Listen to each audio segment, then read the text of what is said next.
Sophie rentre péniblement chez elle, ses larmes se mêlant à la pluie qui la trempe jusqu'aux os.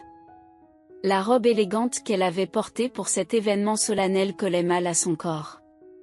Des mèches de cheveux humides et sans vie s'étalent sur son visage. Étrangement, Sophie ne cherche pas à s'abriter de la pluie, elle s'en réjouit. Elle masquait ses larmes, les rendant indiscernables des gouttes de pluie. Comment lui, l'homme qu'elle avait toujours considéré comme le plus courageux, le plus fiable et le plus aimant, pouvait-il maintenant se cacher derrière le silence de son père pendant que sa mère déversait ses pensées malheureuses? Le voyage de retour de Sophie s'était déroulé dans le flou, le stress ayant le pouvoir de rendre inconscient. Elle réalise soudain qu'elle a parcouru environ 5 kilomètres. Elle ne pouvait pas rentrer chez elle dans cet état, sa mère allait poser des questions, s'inquiéter et devenir anxieuse. Cela pourrait même être dangereux pour Hélène, qui a un cœur fragile et qui a vu son état se dégrader récemment. S'occuper de sa mère est devenu une seconde nature pour Sophie, depuis son enfance. Elle a assisté à de nombreuses reprises aux crises cardiaques de sa mère, et même à des hospitalisations. N'ayant pas de parents sur qui compter, Sophie a souvent été confiée à des voisins pendant des jours ou des semaines. Un jour, elle a entendu sa mère avouer qu'on lui avait dit de ne pas avoir d'enfant, et lorsqu'elle s'en est enquise, sa mère l'a confirmé. Hélène a toujours assuré à sa fille qu'elle était le cadeau le plus précieux de sa vie, malgré ses problèmes de santé. Sophie se sent parfois coupable, croyant que les problèmes de santé de sa mère sont de sa faute, mais Hélène dissipe toujours cette idée. Sophie avait entendu parler de son père à travers les récits de sa mère. Ils s'étaient rencontrés par hasard sur un pont, c'était un beau jeune homme qui se trouvait en ville pour une conférence d'étudiants, et Hélène était en vacances. Ils ont passé 2 jours inoubliables ensemble. Mais le destin s'en est mêlé et ils n'ont pas pu se retrouver. La mère de Sophie parlait souvent avec amour du père de Sophie, même si elle le connaissait peu. Seule à une table du centre commercial bondé, Sophie se remémore son passé, cherchant à oublier son récent chagrin d'amour. Des couples amoureux l'entourent et le serveur, apparemment sympathique, lui apporte un café, mais son attention n'est que superficielle. Sa mère était la seule personne qui se souciait vraiment d'elle, mais sa santé se détériorait. Sophie avait gardé l'espoir que Ron l'aimait vraiment, malgré la vérité révélée aujourd'hui.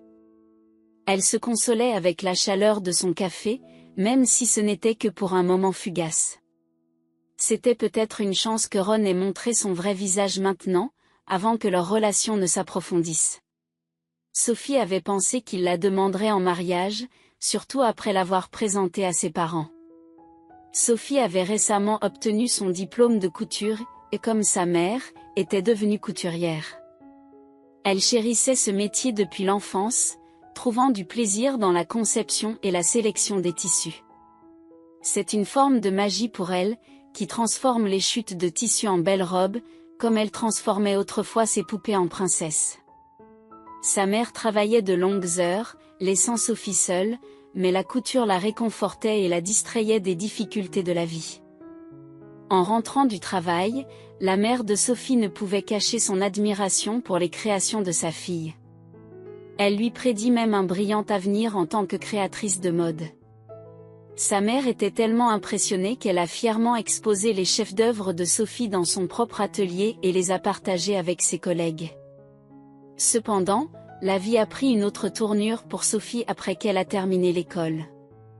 Elle a choisi de suivre des cours de couture et de poursuivre une carrière de couturière qualifiée, en travaillant dans un atelier voisin.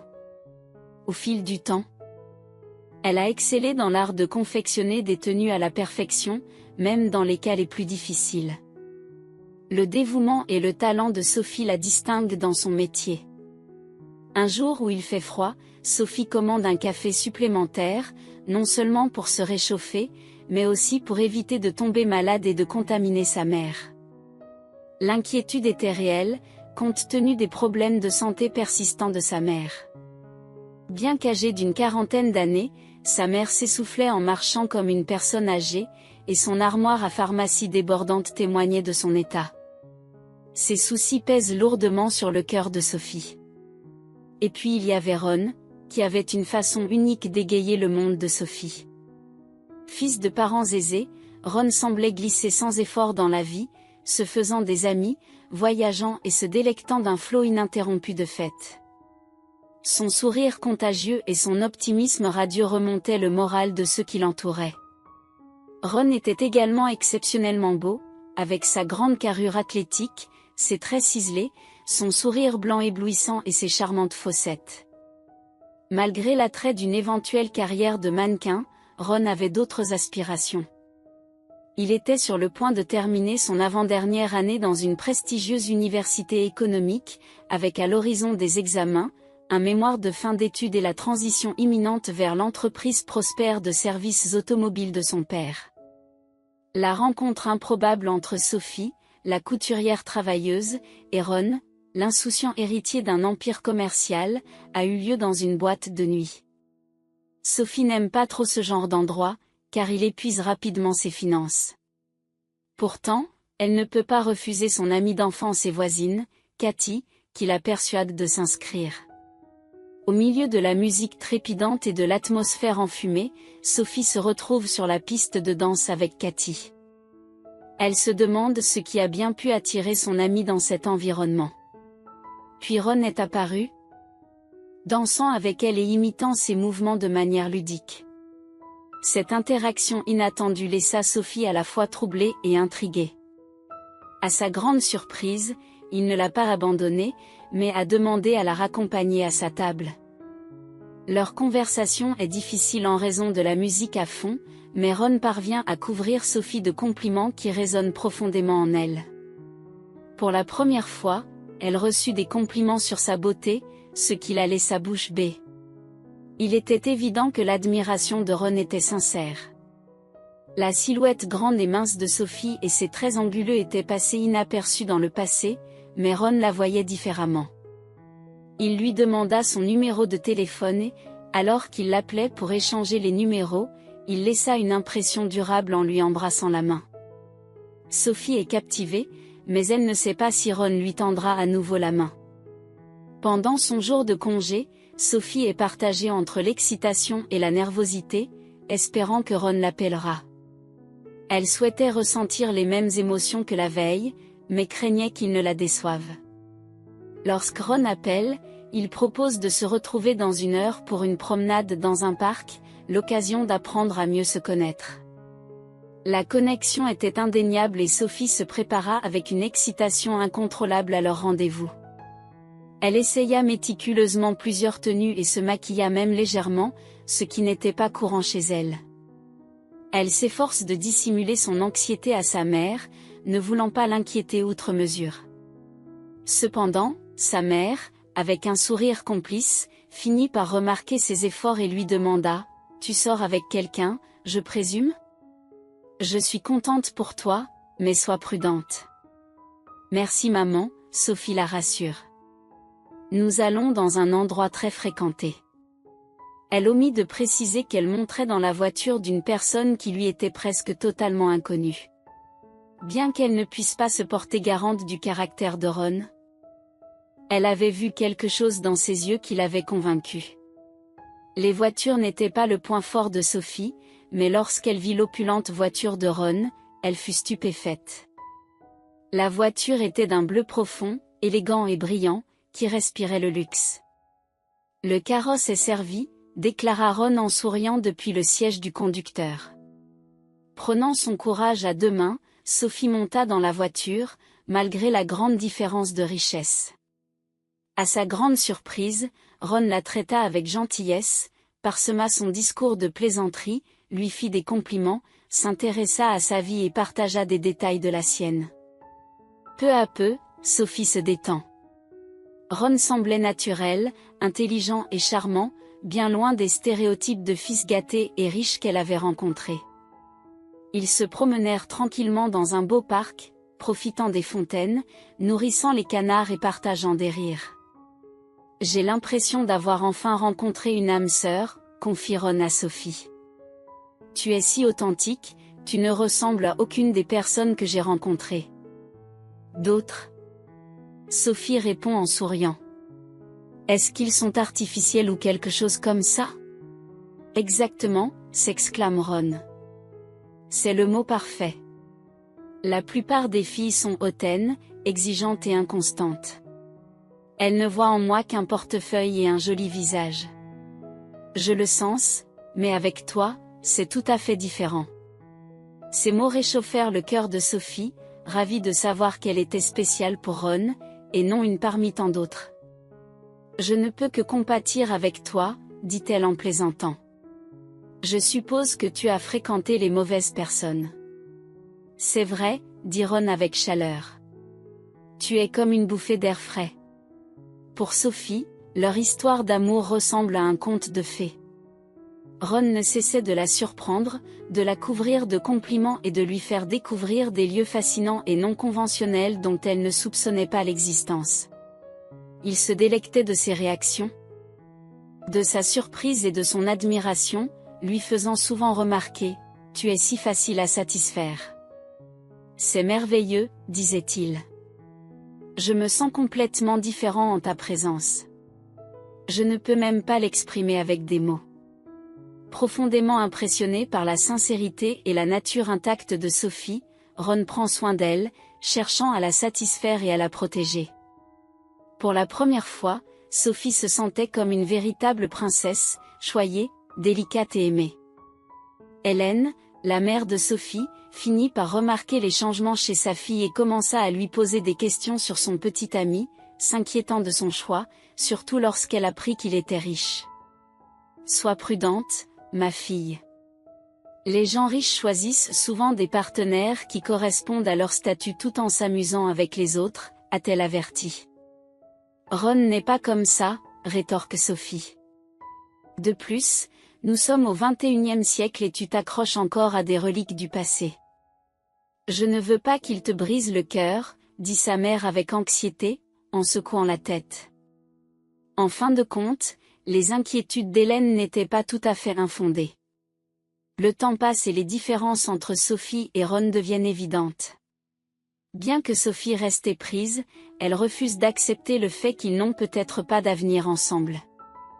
Près d'un an après le début de leur relation, Sophie et Ron sont devenus plus sérieux. Ron a terminé ses études et commence à travailler pour son père, désormais indépendant financièrement. Sophie a fêté l'événement avec lui, pensant qu'une demande en mariage était imminente. Mais les mois passent et aucune demande en mariage ne se concrétise. Un jour, alors qu'il feuilletait les photos de voyage de Ron, celui-ci lui dit nonchalamment, « Un jour, je te montrerai toute cette beauté. Tu seras magnifique dans un maillot de bain blanc contre les vagues de l'océan. Quand je serai diplômée, j'annoncerai que j'ai une fiancée. » Le cœur de Sophie se serre à l'évocation d'une demande en mariage. « Bien sûr. Ma fiancée, affirme Ron. Qu'y a-t-il de mal à cela? Il me semblait évident que nous allions nous marier. Ce n'est pas encore le bon moment, mais l'événement est tout proche. » Folle de joie, Sophie serra Ron dans ses bras en fermant les yeux. Ron n'avait pas fait de demande officielle en mariage, et il n'avait pas été question de projet de mariage, mais cette conversation avait clairement montré qu'il finirait par se marier. Ron, ayant terminé ses études, commença à travailler pour son père et à gagner un revenu substantiel, ce qui fit naître chez Sophie l'espoir d'une demande en mariage imminente. Cependant, plusieurs mois se sont écoulés après l'obtention de son diplôme, et aucune demande en mariage n'a été faite. Un jour, Ron annonce qu'il est temps pour Sophie de rencontrer ses parents. La famille était impatiente de la rencontrer, signe que leur relation était très sérieuse. Sophie se sentait anxieuse à l'idée de rencontrer les parents de Ron, car elle voulait faire une bonne impression à sa future belle-famille. Elle décide de ne pas informer sa mère de cette rencontre pour éviter qu'elle ne s'inquiète. L'état de santé de sa mère s'était dégradé et Sophie se concentrait sur une consultation prochaine avec un professeur renommé qui pourrait lui apporter une lueur d'espoir dans sa lutte contre la détérioration de son état de santé. En se rendant au restaurant, Sophie a opté pour le bus plutôt que pour le taxi afin d'économiser de l'argent. Elle était à la fois impatiente et nerveuse à l'idée de rencontrer la famille de Ron, espérant une relation harmonieuse et chaleureuse avec sa future belle-famille potentielle. Le jour de paie n'était pas encore arrivé dans une semaine, et la plupart de ses revenus du mois avaient déjà été alloués pour couvrir les frais médicaux de sa mère. Pourtant, la jeune fille trouve du réconfort dans le bus, appréciant les trajets tranquilles à travers la ville. Elle choisissait souvent délibérément des trajets plus longs pour s'imprégner du paysage urbain et de ses propres réflexions. Mais cette fois-ci, Sophie ne parvient pas à retrouver son calme habituel. L'inquiétude s'installe dans ses pensées, comme un pressentiment que le dîner ne se passera pas aussi bien qu'elle l'espérait. Le bus était presque vide, l'heure de pointe étant passée depuis longtemps, et Sophie appuya sa tête contre la vitre fraîche, se demandant si son choix vestimentaire était approprié. Sa robe était d'une longueur convenable, mais elle se demandait si les parents de Ron ne trouveraient pas les épaules dénudées trop révélatrices. Un tailleur pantalon aurait peut-être été plus approprié. Ces réflexions furent brusquement interrompues par un cri aigu du conducteur du bus, qui venait de découvrir un cas de fraude. L'attention de Sophie se porte alors sur l'agitation qui règne à l'avant du bus. Une scène discordante se déroule près du siège du conducteur. La conductrice, une femme robuste aux cheveux décolorés et au maquillage criard, portant un gilet orange, était en train d'affronter une femme âgée et frêle. La passagère âgée se cramponnait à son siège, serrant fermement un sac lourd, défiant la conductrice. « Je vous le dis, jeune homme, je me rends à l'hôpital pour voir mon petit-fils. J'ai dépensé mes derniers sous en cadeau pour lui. Vous ne comprenez pas? J'ai oublié de laisser de l'argent pour le billet. Est-ce une telle tragédie?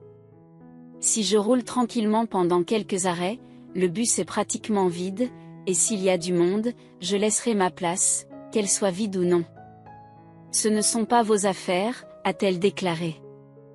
Le conducteur rétorque avec colère, insistant pour que la dame âgée paie le prix du billet ou descende. Sophie éprouve une profonde sympathie pour la dame âgée, qui était si désireuse de rendre visite à son petit-fils. Bien que le prix du billet ne soit pas très élevé, Sophie n'est pas riche, mais elle sait qu'elle peut donner un peu de monnaie pour une bonne action. « Je vais payer pour elle », dit Sophie en tendant quelques pièces. Le contrôleur jeta un regard dédaigneux à la dame âgée avant de donner un ticket à Sophie.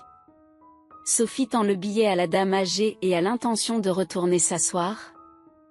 Mais la passagère reconnaissante lui attrape la main avec une poigne étonnamment forte. « Merci pour votre gentillesse, dit-elle avec ferveur. Je m'appelle Madame Looper. Ne me prenez pas pour une mendiante, j'ai une pension convenable. J'ai travaillé à l'usine toute ma vie. C'est juste qu'aujourd'hui, j'ai dépensé chaque centime. Donne-moi ton numéro de téléphone et je te transfère l'argent dès que possible. » Sophie est déconcertée par cette offre inattendue. Il semblait que Madame Looper était plutôt moderne pour une dame âgée, et qu'elle connaissait bien les services bancaires mobiles. « Non, non, ce n'est pas nécessaire, » insiste Sophie. Elles ont échangé quelques mots sur le chemin de l'hôpital, Madame Looper racontant des anecdotes sur son petit-fils, Douglas, un jeune homme digne d'éloge. L'inquiétude de la grand-mère était réelle, car il avait été hospitalisé à la suite d'un accident de voiture, et la vieille dame descendit à son arrêt. Sophie poursuit son chemin en silence, perdue dans ses pensées. L'ambiance opulente du restaurant augmenta l'impatience de Sophie lorsqu'elle aperçut la table où Ron et ses parents étaient assis. Ron l'accueillit avec un sourire, la prit dans ses bras et la complimenta sur son apparence, ce qui lui redonna le moral. Elle s'est toujours sentie en sécurité aux côtés de Ron. Il s'avéra que les parents de Ron étaient exactement comme Sophie les avait imaginés. Son père, un homme athlétique et soigné, aux cheveux gris élégants sur les tempes, affichait un bronzage et de beaux traits avec des fossettes sur les joues. On voyait bien d'où Ron tenait son physique. La mère, elle aussi, était impeccablement soignée, comme si elle fréquentait les salons de beauté. Son visage était lisse, sa peau impeccable et sa posture royale, et ses yeux bleu clair avaient un regard perçant et froid. Lorsque Sophie la regarda, elle eut l'impression d'être plongée dans une eau glacée. À ce moment-là, elle comprit intuitivement tout, même si elle s'accrochait encore à une lueur d'espoir pour une issue positive. « Bonjour. Chère jeune fille », dit le père de Ron en saluant Sophie d'un signe de tête. « Bonsoir », répondit Sophie avec un sourire chaleureux. « Enfin, nous nous rencontrons. Ron ne tarit pas d'éloges sur vous. » La mère de Ron étira ses lèvres en un sourire poli, mais garda une attitude sérieuse et froide. Après les présentations, le serveur prit leur commande. Au début, ils discutèrent de sujets banals tels que la météo et les nouvelles de la ville. Sophie fait ses propres commentaires, essayant de participer activement à la conversation. Cependant, ces déclarations étaient souvent accueillies par des regards et des sourires significatifs de la part des parents de Ron. Ron observait attentivement leurs réactions, ressemblant à un petit enfant plutôt qu'à un adulte indépendant, un changement que Sophie n'appréciait pas particulièrement. « Parlez-nous un peu de vous », demanda la mère de Ron. Ron a l'air très sérieux à ton sujet. Il ne nous présente pas toutes ses petites amies, même si ce n'est pas la première fois que cela arrive. Ron a tendance à tomber amoureux facilement. Néanmoins, j'aimerais mieux vous connaître. La mention que ce n'est pas la première fois a piqué Sophie, laissant entendre qu'elle n'était pas unique, mais plutôt une parmi tant d'autres. Le ton de la mère de Ron était hostile et tranchant. Sophie commence à parler et les parents de Ron lui posent de temps en temps des questions sur sa famille, son travail et sa formation. Les réponses de la jeune fille suscitèrent une étrange réaction de leur part. Ils échangent des regards et sourient. C'était troublant. Ron resta assis en silence à côté de sa mère, ne faisant aucun effort pour détendre l'atmosphère ou soutenir sa petite amie. « Pourquoi l'école de couture ?» demande la mère de Ron. « Tu n'as probablement pas eu de bons résultats à l'école normale, sinon tu serais allé à l'université et tu aurais poursuivi dans un domaine plus prometteur, n'est-ce pas ?» Sophie laissa passer l'affront, reconnaissant la tentative de provocation de la dame. Elle excellait à l'école. Mais les circonstances de la vie l'avaient obligée à commencer à travailler plus tôt qu'elle ne l'avait prévu.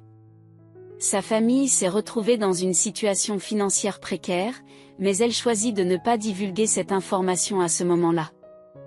Pendant ce temps, la conversation avec les parents de Ron s'est dégradée.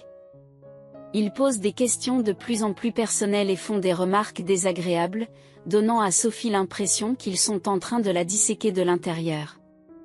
Alors que Sophie essayait de parler d'elle, elle ressentait une honte injustifiée à propos de son propre passé, même si elle n'avait fait de tort à personne.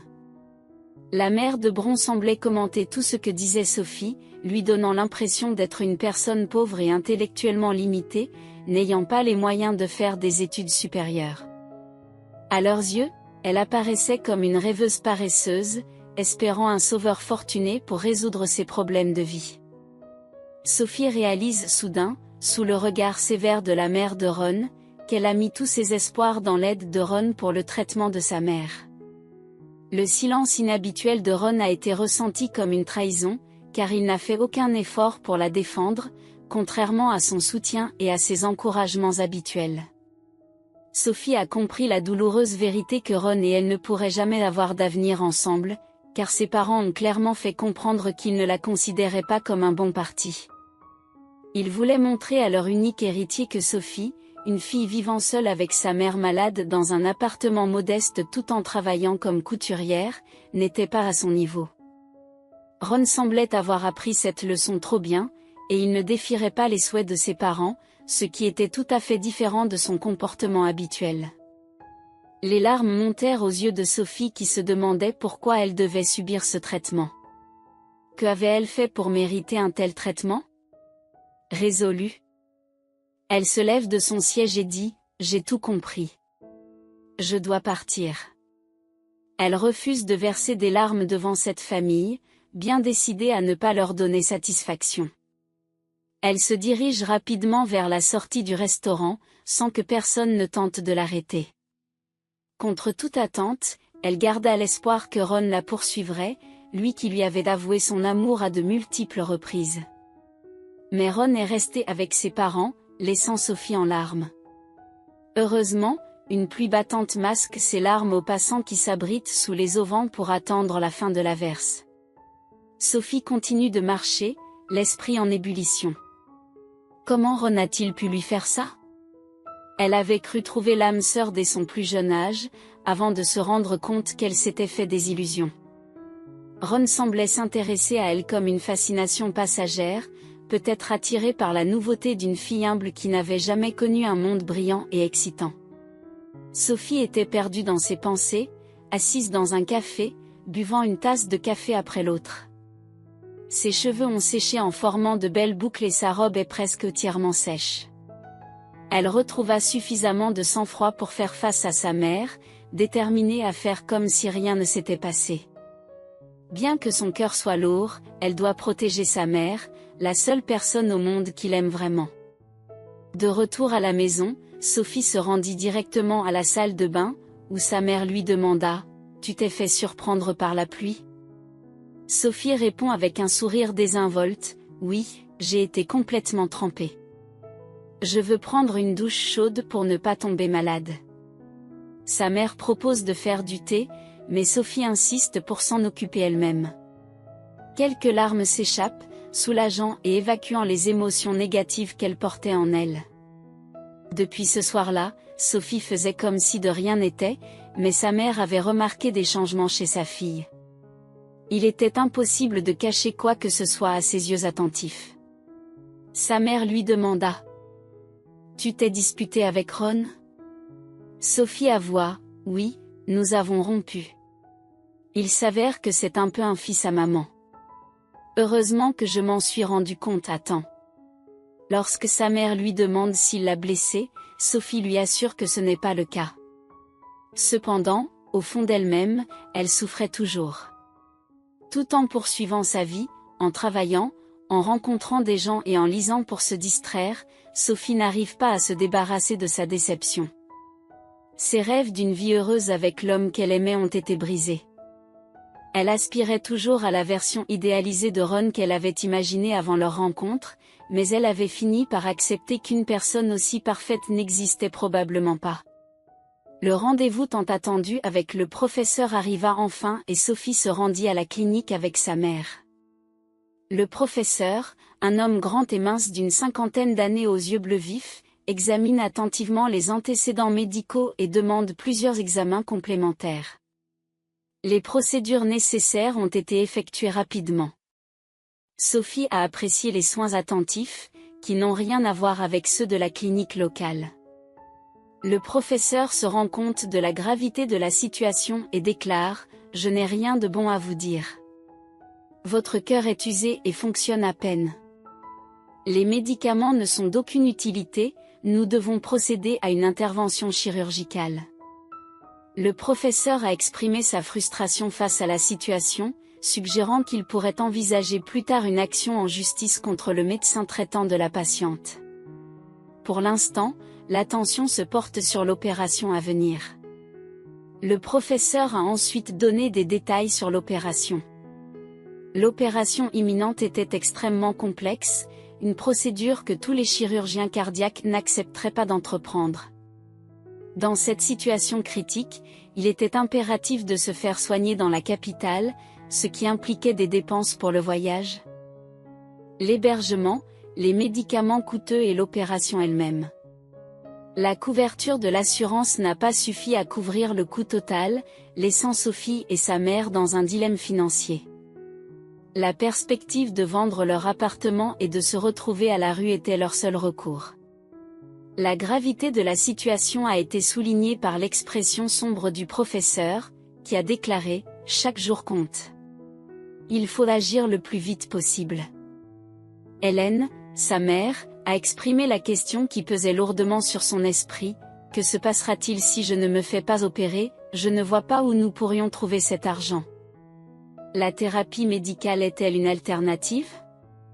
Malheureusement, la réponse du médecin fut décourageante. Les médicaments ne suffisent pas, seule la chirurgie peut le faire. De retour à la maison, Mère et fille restent silencieuses, chacune perdue dans ses pensées. Sophie, confrontée à une décision redoutable, se demande si elle doit se battre contre le sort qui lui est réservé ou accepter son sort. Sa détermination l'a amenée à explorer toutes les possibilités d'aide. Elle s'est adressée à de nombreuses fondations caritatives dans l'espoir d'obtenir leur soutien, mais elle a reçu des réponses diverses. Certaines affirment qu'elle se concentre uniquement sur l'aide aux enfants malades, comme si les adultes confrontés à l'adversité n'avaient aucune envie de vivre. D'autres ont opposé de vagues refus sans donner d'explication. Seule une organisation a fait preuve de clarté. La voix à l'autre bout du fil a expliqué: votre situation n'est pas assez convaincante. Les gens ont tendance à sympathiser avec les jeunes enfants et à faire des dons pour leur cause, en aidant leur mère à ne pas devenir orpheline. Dans votre cas, votre mère est adulte, travaille et a déjà élevé sa fille. Les chances de recevoir une aide sont pratiquement inexistantes. Sophie a apprécié cette évaluation franche, qui l'a aidée à comprendre pourquoi d'autres fondations les avaient rejetées. Forte de cette triste réalité, Sophie suggère à sa mère: envisageons de baisser le prix de vente de l'appartement afin de trouver un acheteur plus rapidement. Sa mère, inquiète de l'incertitude du résultat de l'opération et de la perspective de perdre leur maison, soupire: nous ne savons même pas si l'opération sera un succès, et si nous vendons l'appartement, vous n'aurez plus d'endroit où vivre. Sophie a répondu avec insistance: non, maman, n'y pense même pas. Nous trouverons un moyen. Dès qu'elle en a l'occasion, Sophie se consacre à la recherche d'un emploi, prête à explorer toutes les voies possibles pour générer des revenus. Cependant, elle s'est rapidement rendue compte que cette approche n'était pas une solution viable. Il faudrait trop de temps pour trouver un emploi, travailler pendant plusieurs mois et demander un prêt. Le temps est un luxe qu'ils ne peuvent s'offrir, ce qui plonge Sophie dans le découragement. Elle pleure chaque jour dans la solitude, cachant ses larmes à sa mère, qui semble étrangement résignée à leur situation. Un jour, sans autre recours, Sophie fait un geste désespéré et compose le numéro de Ron. Cela faisait longtemps qu'ils n'avaient pas communiqué. Ron ne lui avait pas tendu la main, ne lui avait pas écrit et n'avait pas tenté de s'excuser pour leur dernière rencontre au restaurant. Sophie nourrissait un profond ressentiment à l'égard de Ron, qu'elle considérait comme étroit d'esprit et trop attaché à sa mère. Elle avait même supprimé leurs photos communes pour éviter de revivre des souvenirs douloureux. Cependant, Ron est son dernier espoir, il est riche et pourrait être prêt à lui prêter les fonds nécessaires, même avec des intérêts. Ron répond à l'appel avec de la surprise dans la voix, mais sans aucune trace de culpabilité ou de remords. Il s'engagea avec Sophie comme s'ils étaient d'anciens camarades de classe en train de rattraper le temps perdu. « Bonjour, comment vas-tu » demanda-t-il poliment. Sophie, qui n'est pas dans son assiette. « Avoue, pas terrible. » Ron en tire immédiatement des conclusions. « J'espère que tu n'es pas en train de me raconter tes déboires sentimentaux. Je n'aime pas trop ce genre de choses. C'est du passé, allons de l'avant. » Sophie le rassura en lui disant que son appel n'avait rien à voir avec des griefs personnels, et elle commença à lui faire part de la situation désastreuse de sa mère. Ron écoute Sophie expliquer: « Ma mère est très malade et elle a besoin d'une opération du cœur. Le problème, c'est que c'est cher et que l'assurance ne couvre pas tout. Nous n'avons pas d'argent et je n'ai pas d'autre choix. » Ron ne semble pas impressionné et se moque même de la situation, ce qui blesse profondément Sophie. Elle lui rappelle son intention de rembourser le prêt et insiste sur l'urgence de l'état de sa mère. Mais Ron reste impassible et rejette son appel, insinuant qu'elle essaie de le manipuler pour obtenir un gain financier. Sophie est découragée par son manque d'empathie, estimant qu'il ne l'a pas comprise du tout au cours de leur relation.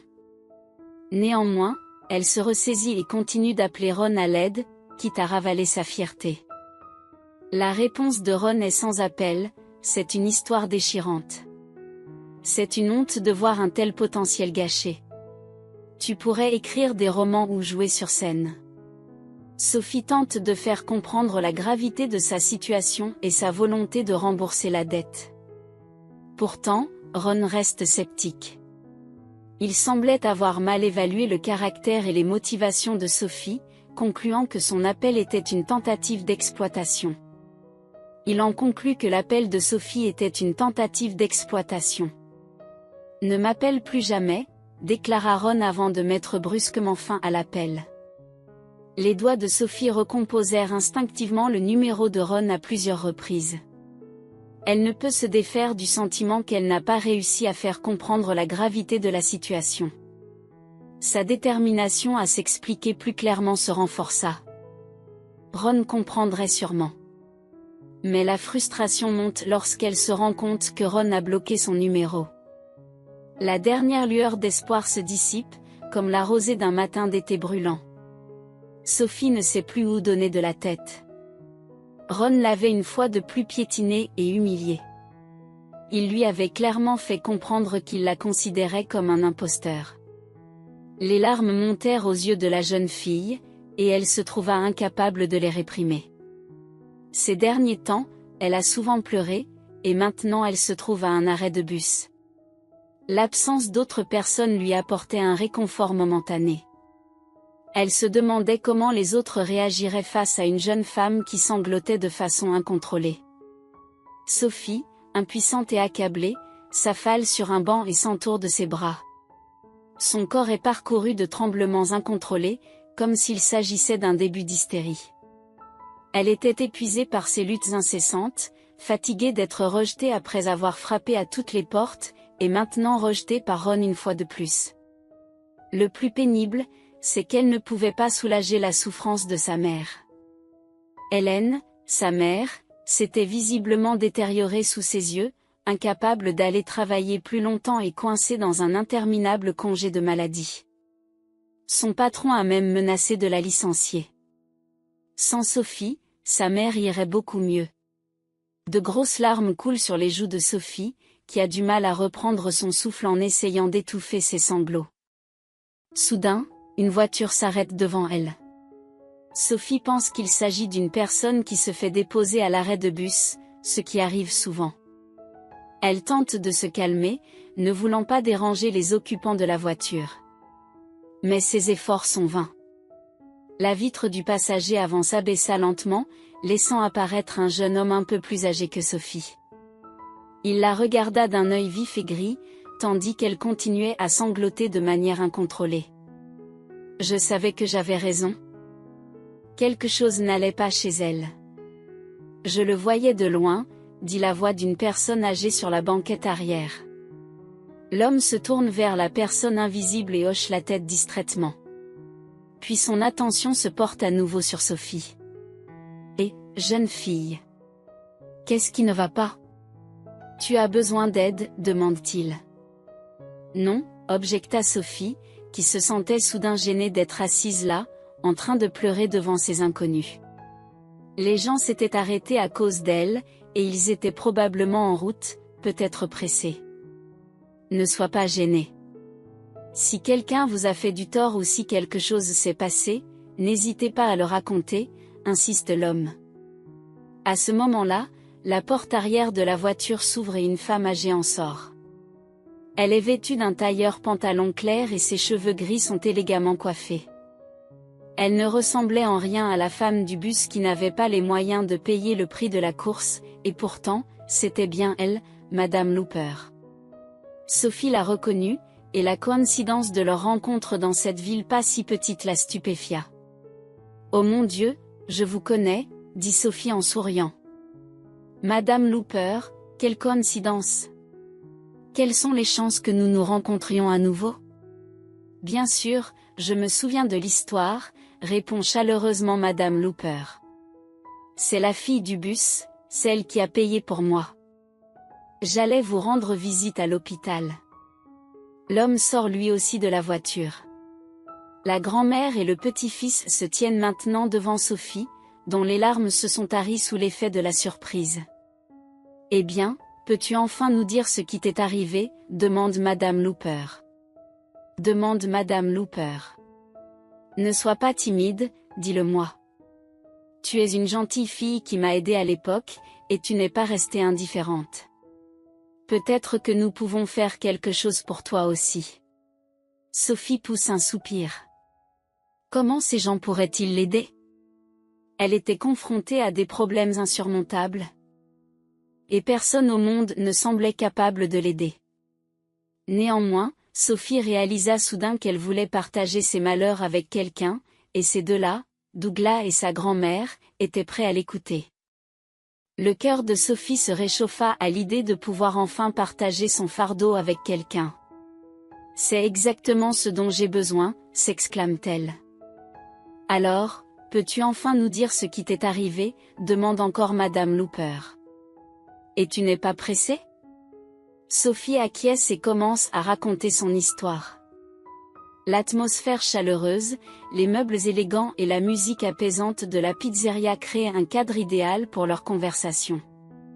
Malgré l'opposition de Sophie, Douglas insista pour payer leur commande et ils s'installèrent à une table nichée derrière un étalage de fleurs fraîches. Racontez-nous vos problèmes, dit Madame Looper en souriant. Nous allons réfléchir ensemble à la manière de vous aider. Sophie acquiesça, toujours perplexe quant à l'intérêt de ces personnes au grand cœur à l'écouter, et encore moins à l'aider. Néanmoins, elle avait une envie irrésistible de partager son fardeau. Leur avenir était sombre, dépourvu de tout bonheur. Ils se préparaient à organiser le mariage de leur fils avec une femme convenable, mais il n'y aurait ni amour ni harmonie dans cette union. Cette perspective sombre trouble Sophie, qui a été témoin d'innombrables situations similaires. Douglas, observateur discret, n'a pas besoin de mots pour exprimer son empathie et sa compréhension. Sophie raconte sa rencontre avec un professeur respecté et l'urgence de l'opération coûteuse de sa mère. Le désespoir l'a poussée à explorer toutes les pistes, y compris celle de Ron, qui l'a accusée d'être une arnaqueuse.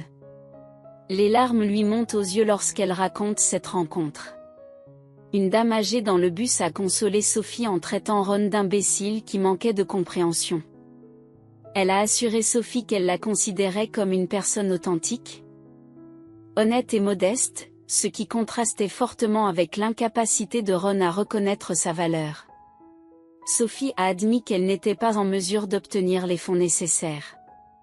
Tandis que Madame Looper réconforte Sophie, Douglas contemple leur situation en silence. Il finit par demander « De combien d'argent s'agit-il » Sophie fournit des chiffres stupéfiants, laissant Douglas surpris. Sophie explique que l'opération peut être obtenue gratuitement, mais qu'il faudra attendre près d'un an, un temps que sa mère n'a pas. Douglas propose alors généreusement de verser la somme nécessaire au traitement de sa mère. Madame Looper est fière de la gentillesse de son petit-fils, tandis que Sophie est déconcertée par sa générosité. Malgré ses hésitations, Douglas rassure Sophie en lui disant qu'il en a les moyens et qu'il consacre chaque année une partie de ses revenus à des œuvres de bienfaisance. Il lui explique qu'ils se sont rencontrés dans des circonstances apparemment fatidiques. Il leur propose de créer une entreprise spécialisée dans la confection de vêtements sur mesure, en s'appuyant sur le talent évident de Sophie. L'investissement couvrirait les frais médicaux de sa mère et elle pourrait le rembourser progressivement sur les bénéfices lorsque l'entreprise aurait décollé. Reconnaissante mais encore réticente, Sophie propose que l'aide financière soit structurée sous la forme d'un prêt remboursable au fil du temps. Madame Looper la réprimande gentiment pour son entêtement et Douglas lui propose un autre plan, créer un atelier de confection de vêtements sur mesure. Ils échangent leurs coordonnées et Sophie a l'impression de vivre un rêve. Les changements dans sa vie étaient presque trop beaux pour être vrais. L'histoire se poursuit, la mère de Sophie reçoit les soins médicaux nécessaires et Douglas veille à tous les détails. Alors qu'ils voyagent ensemble pour leur travail, Sophie ne peut s'empêcher de tomber amoureuse de lui, même si elle suppose qu'il a une partenaire idéale en tête. Elle pensait que ce partenaire idéal serait quelqu'un avec un physique de mannequin. Un cœur pur et des manières impeccables, ce qui la ferait se sentir inadéquate en comparaison. Sophie nourrit le secret espoir qu'un jour Douglas la considérera comme plus qu'une amie. Mais ce rêve lui semble lointain et inaccessible. Pendant 2 semaines, la mère de Sophie se rétablit à l'hôpital après une intervention chirurgicale importante, et pendant ce temps, Sophie se consacre aux soins de sa mère. Chaque jour, elle lui apporte de petits gestes de réconfort et des mots d'encouragement. Le médecin leur a assuré que l'opération avait été un succès, faisant même un commentaire amusé sur le fait que la patiente avait attrapé de justesse le dernier train en partance. Au moment où Sophie en avait le plus besoin, Douglas et sa grand-mère sont arrivés, apportant leur soutien et leur aide en temps voulu. La grand-mère de Douglas est restée une source constante de soutien et d'inquiétude. Elle s'enquiert de la santé de la mère de Sophie, partage le soulagement de la jeune fille devant les signes d'amélioration et suggère généreusement des endroits à explorer en ville pendant les moments libres de Sophie. C'était une perspective excitante pour Sophie, qui n'était jamais allée dans la capitale auparavant. Douglas s'efforce lui aussi de rester en contact, bien que leur conversation tourne essentiellement autour de questions professionnelles. Il est préoccupé par la création d'une nouvelle entreprise, dont Sophie doit être la directrice et la conceptrice en chef. Cette responsabilité suscite chez Sophie un mélange d'excitation et d'inquiétude. Peut-elle assumer ce rôle ? Elle avait un réel talent pour concevoir et coudre de nouvelles créations de mode.